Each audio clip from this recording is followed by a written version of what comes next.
तो सभी बुजुर्ग और मेरे नौजवान साथियों, भाई बोलने का मौका मिला। वैसे आज मेरी टाल थी, अब जुनून बहुत है।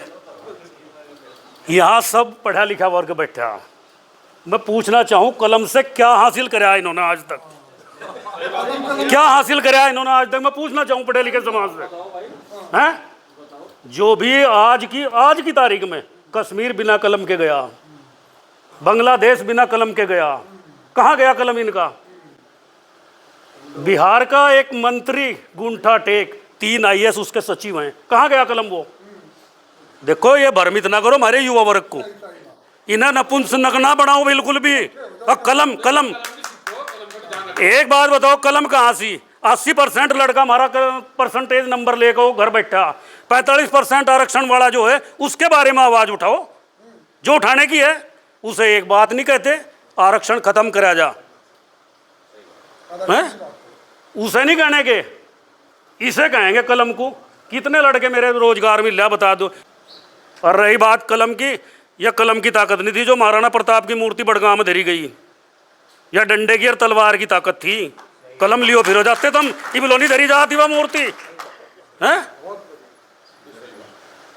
और दूसरी बात राणा जी एक बताऊं, संगठन तो है ही है, संगठन में बार बार कलम ना उड़ाया करो। मुझे बहुत नफरत है इस तो कलम से, स्पष्ट कह रहा मैं।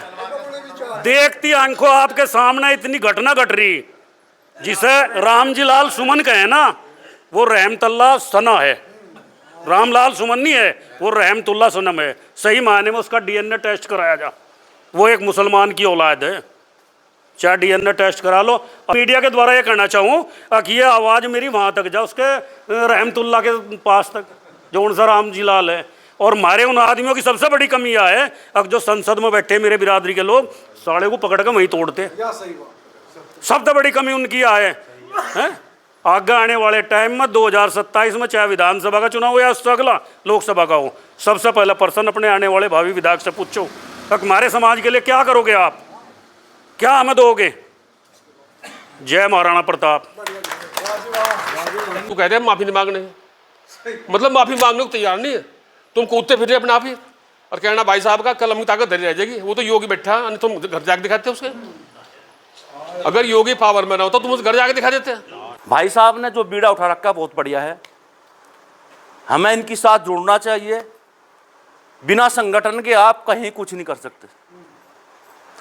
कोई भी छोटा सा अधिकारी आपको दबाया लगा, अगर आप में ताकत है, संगठन है, तो आप भाई साहब को फोन मिला दो, किसी और भाई को फोन मिला दोगे, अपनी बात मनवा लोगे। राजपूतों का पिछड़ने का कारण शिक्षा रही, दूसरा कारण रहा शस्त्र खुंटे बटांग का दर्जे मिट्टी में दबा दिए। दोनों चीज़ों तो भटक गए, वो कायर भी बन गए। क्यों लड़ाई कहाँ तो लड़ेंगे हम? शिक्षा नहीं होगी, हम अपना विचार कैसे बदलेंगे, कैसे इस्तेमाल करेंगे, किसके बारे में कैसे सोचेंगे? देखिए, कलम की ताकत उसी टाइम पर होगी जिस टाइम इधरली तरफ तो वह तलवार लटकी होगी, थारे पे बंदूक होगी, और इस हाथ में कलम होगा। कामयाब होगे तुम। शस्त्र शास्त्र राजपूतों का अधिकार है।